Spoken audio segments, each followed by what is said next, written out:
The first stop on my Eastern European backpacking tour was Prague. I spent the evening on the Vltava River cruise. The next morning, I was headed out at 4 a.m. on my first European train adventure. It didn't really go that well at first, to be honest. I missed the first train, and the train I boarded ended up catching on fire. I'm not kidding. I ended up missing the original tour I had set up. And luckily, I was able to scramble and find a great tour guide who actually showed me around on his day off. It was Sean Stewart from Berlin Historical Walks. I gave him the task to convince me that Germany wasn't just what I had learned from watching the History Channel. I also asked him to explain who the German people were. You see, I had a lot of people tell me that I shouldn't go to Germany because people were rude and Berlin was boring. So come with me on this historical walk of Berlin and get to know its people and city the way that I did. To get across here, just trying to get across the bridge. On the scene now, these are all modern government buildings. I'll tell you what they are when we get closer. But over in that direction, about a mile and a half away, is the zoo. And they had this massive zoo bunker, zoo flak tower, full of artillery pieces, long range. And every time the Soviets tried to get across this bridge, they just were knocked out. So the tanks were just blown physically off the bridge, sideways bodily off the thing, by this massive artillery bombardment. So that building there with the Swiss flag, that's the Swiss embassy. That's the only surviving period building. Over here, this big thing with the sort of half moon on the top, that's the modern federal chancellery. That's where Angela Merkel works. That's the head of government.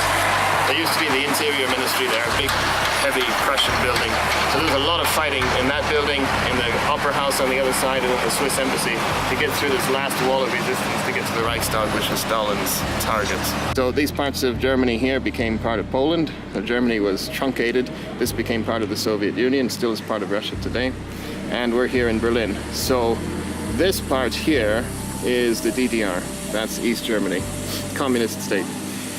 Berlin was the capital of the DDR, but not the capital of West Germany. The capital of West Germany was in Bonn, which is in the western part. So what we're looking at here is a city that's deep inside the communist DDR, and the city is itself divided four ways. So the Berlin Wall was an attempt by the East Germans and by the Soviets ultimately to seal off West Berlin from the rest of East Germany. So the wall ran around West Berlin, not around East Berlin. How did they even have the right to build a wall? It was their country. Do whatever they want. Oh. So they just had that little circle in the middle. Yep, and so the Western Allies, represented by these three flags here, all the wall did is it ran around West Berlin, sealed it off. Huh. There were three ways out like this. Really only the main one going this way that you could take to get in.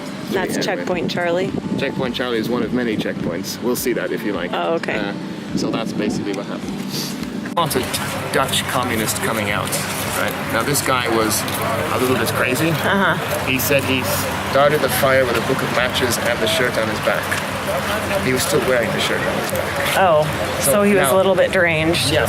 Now, or this reported it, or something funny is going on, because if you take your shirt and a box of matches and go try and burn the place down now, you're probably not going to succeed. Yeah. But in any case, it seems that Hitler didn't know about it. That's the evidence. People have blamed Hitler since this, but it seems like Hitler himself didn't know about it, because he came down this road here. He was dining at one of Goebbels' flats down this way. And he came in, he rushed in the building, it was still on fire, he came out again, and he was standing more or less where we're standing now, and saying, well, he was heard to say, now they're going to pay, now they're going to pay. And they were the communists. So he genuinely believed that the communists had started this fire as a signal for a general uprising across Germany and Berlin. So he determined to get revenge. To make a long story short, he used this burning of this building as an excuse to pass what they call the enabling laws at the end of March. So the enabling laws basically gave him emergency powers. He didn't have to govern through Parliament anymore. He could just dictate himself what he wanted to do. And that's how the Parliament, meeting now in the Royal Opera House, voted for this and said, yes, the danger is so great. If you want to get the idea, again, it's not historically accurate, it's not a one-to-one comparison, but you'll get in the neighborhood if you imagine in the conservative German mind, the communists were like terrorists today, Islamic terrorists today. So they're everywhere, they're going to get us. We need to give the president, give the leader, executive powers to sort of govern without wasting time debating things in the chamber, just he has emergency powers, right? Okay. So that was the story then. So the Third Reich, here's a little trivia point for you. The Third Reich, strictly speaking, in legal terms, was a nickname. So the liberal Weimar constitution that they had been operating under before the Weimar Republic stayed in existence all the way through the Hitler period. So the Third Reich was really the Weimar Republic ruled by emergency decree. That's legally what it was. Oh, okay. So he just ruled by emergency powers for 12 years. Just because this place caught on fire. Right. So who benefits? Obviously Hitler. Yeah. So that's why people have blamed Hitler for starting it in the first place. Remember, when this place, it was still standing. It was just the inside was gutted by fire. When it was, when they burned it, they thought, well, Hitler wasn't a dictator. He was a chancellor. He was just a politician. You know, there are other members of parliament, opposition parties, and so on. So he used this as an excuse to really clamp down on the opposition. So when the elections took place then for parliament, about 2 weeks after this burned down, Hitler got 40-odd% of the vote. Why? Because most of the opposition was now in concentration camps. They had just set up everywhere spontaneously throughout the city. So at the time, were Jewish part of the government? Yep. Yeah, there were Jewish members. They were everywhere. I mean, they were integrated and just living. Normal. They were proportionally overly represented in things like banking and department stores, and sort of, they had money. What I don't understand is how did the people not revolt? They supported him. He had about 80% support. He never had more than that 40-odd%. But if the Jewish people were so represented in the government and things, how did he get that support if they were against it? You find in Germany, I just read this recently. It's a very nice new book just been published. I just finished it. It's about tourism in the Third Reich. So people who came to Germany in the 1930s and 40s as tourists, like you. And why did they come here and what did they think? And one guy wrote, he said, it's a very funny thing, I meet anti-Semitic Jews here. Like Jews who hate other Jews for being Jews. And, really? Yeah, and they found this. They were so integrated. Some Jews didn't know they were Jews until the Nazis started picking on them. I read a story about a 10-year-old kid in school. And he came home to his mother one day in 1933 and said, Mom, what's a Jew? Why are they calling me this? He didn't know he was a Jew, Wow. Prison torture. Yeah. How much did you know about that? Not much at all. I'm 33, Okay, 34 so this was next 10 month. years ago, so you were in your early 20s, university. Yeah. So why didn't you know? Didn't tell me about it. Right. So this is exactly what ordinary Germans would tell you. So they knew that something bad was happening. Like when you heard of Abu Ghraib and his torture, the CIA, extradition flights. They cover it up. Yes, but you could find out if you wanted to. The question was, if you didn't want to know, you could get away with not finding out. Yeah. See what I mean? Yeah. So that's what you find. It's difficult to generalize over 65 million people over a 12-year period, right? So I'm giving you sort of outlying examples. Yeah. Because they have good shock value. Yeah. But that's basically what happened. Like if you sort of knew something was going on, you say, okay, I don't want to know. I'm going to go on my life. Yeah. And the concentration camps started very early. There was 170-odd concentration camps in the center of Berlin in the first 2 months. So where do you put them? Well, people's houses. So if you have an extra bedroom, your house becomes now a concentration camp. You just put 2 people in there, handcuff them to the radiator, lock the doors, voila, it's the concentration camp. Oh my gosh, I had no idea. 170 of them, at least. Didn't last for very long. It lasted for that summer, get into the autumn, and then they realized it's kind of a stupid thing because it's that aggressive. Pubs, they just, certain Nazis drank in certain pubs, or communists drank in certain pubs. They just locked each other in their basements. Okay, not that pub. We still drink there, but it's also a camp. Wow. So what does this tell you? This tells you that the Nazi regime was afraid. From the word go, this was a regime that was afraid. They were afraid of the communists. And they governed through fear. That's it. So the reason why the Nazis had so much support, either active support or passive support. And when I say passive support, they called it in German Mitläufer, so a fellow traveler. So this was somebody who supported the regime, sort of waved the flag and did the salute and all that kind of thing. But maybe they didn't buy all of it. They didn't really like the anti-Semitism, or they didn't like the uniforms. There were other things they didn't like. They said, no, okay, we'll last for a couple of years and then I'll be out. We'll just play along. And then they got excited about it because everything miraculously quickly. The Nazi government turned around Germany's fortunes. So within 3 months, 4 months, the economy went from being terrible 40% unemployment. By 1938, there was like zero unemployment, like nothing. Everyone was in work. Wow. The people who had, people who had never traveled outside their homes were getting state-sponsored trips abroad. It's called the Strength and Joy program. So you're an ordinary worker, you pay a tiny fee, and you get all expenses paid, 3 meals a day, a cruise in the Baltic, Greece. What's not to like? It's cool. The only, by the way, the Jews aren't discriminated against. Okay. I'm going on my trip, I've got all these expenses. I'm a worker, I'm a factory worker. I've been, out of a job for the last 5 years. Now I'm going on all expenses paid trip to the Baltic, courtesy of the government. Yeah. That's how people think. And you get American tourists, British tourists, they came here in big numbers in the 20s and 30s. Right? And some of them hated the Nazis. They could see right through what was happening. Some of them, but a lot of them, came here and said, well, there's unpleasant aspects, but the country's beautiful, the people are friendly. You get this interesting thing, is that Hitler didn't declare war on the United States over there until December of 1941. You had American tourists coming here in 1941 after 2 years. And they're coming as tourists and saying, it's strange that people are friendly, they're nice, there's nothing to eat, there's shortages, uniforms everywhere, but the people are nice.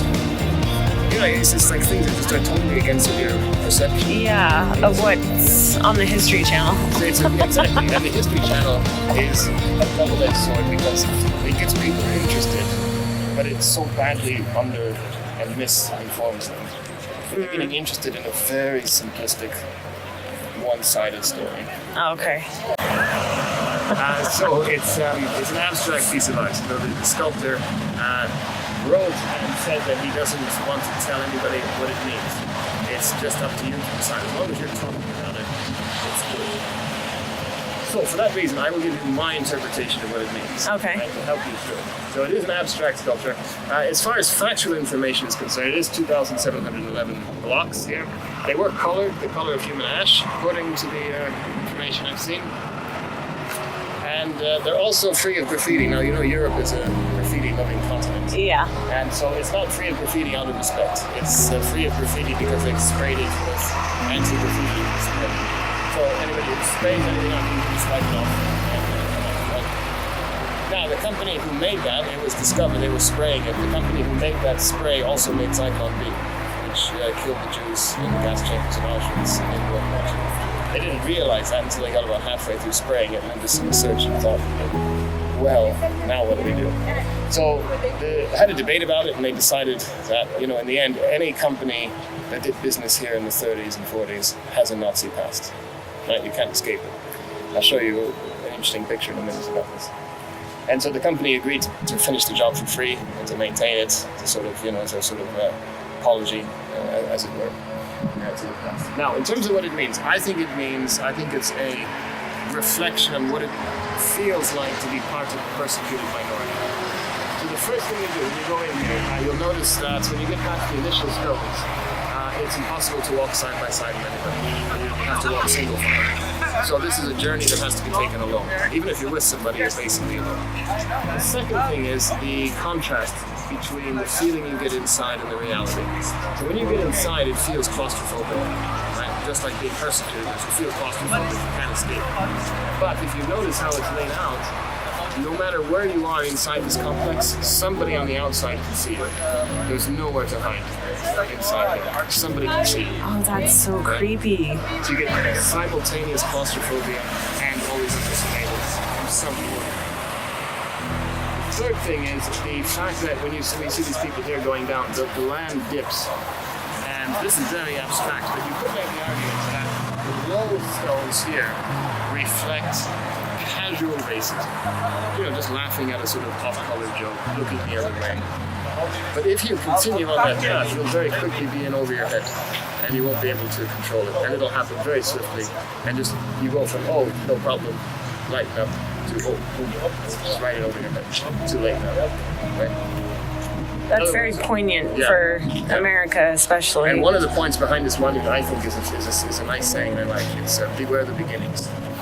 The beginning is where you've got to stop. Right? And I think that's the point that's being very subtly made. The latest. The other thing is, when you go in there, you'll find acoustically it's very strange. All the city noises will die, and and is to be very silent. And the upshot of that is when you're walking through, you can run into somebody very suddenly. You won't hear them coming, you just fall right into somebody. And I think that symbolizes the suddenness of arrest and the randomness of it as well. It's totally random. Simultaneously, if you manage to miss the person, after about 3 seconds, they'll be gone. You can't hear them, you don't know where they are. They've just vanished inside here.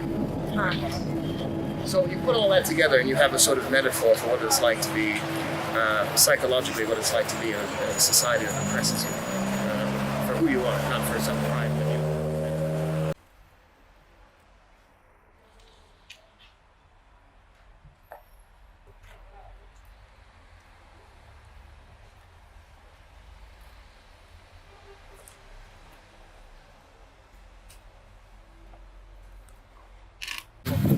And so he came here in January, middle of January 1925, basically stayed here until he killed himself in his office. Just up there. The old Chancellor Hitler's office was the balcony where he spoke from.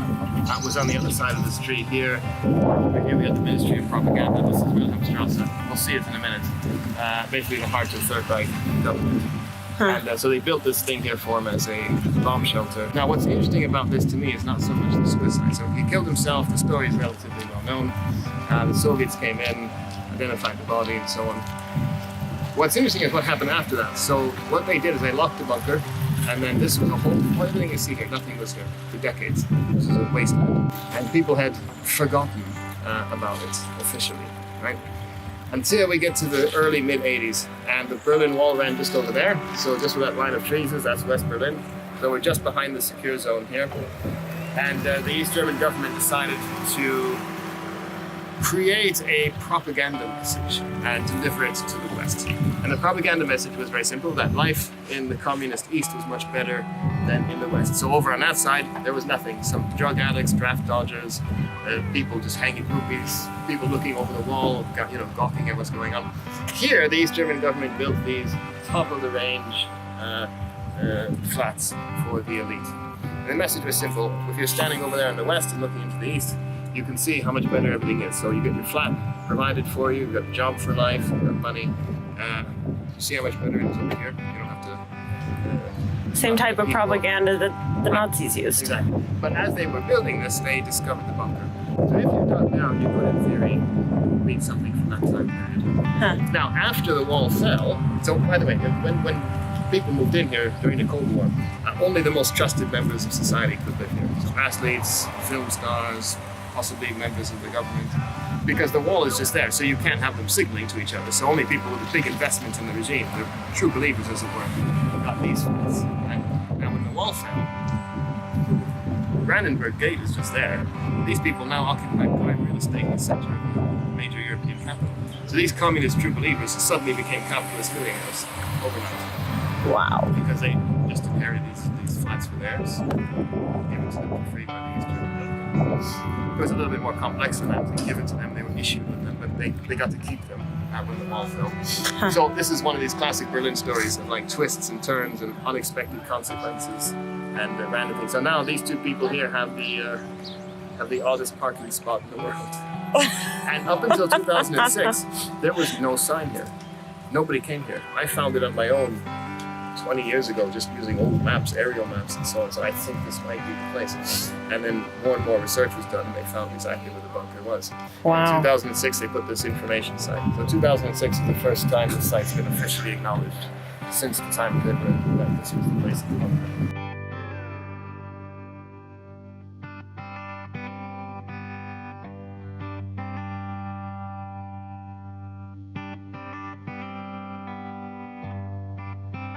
That used to be the Ministry of Transport. This was particularly the railroad, and here was the new Reichschancellery.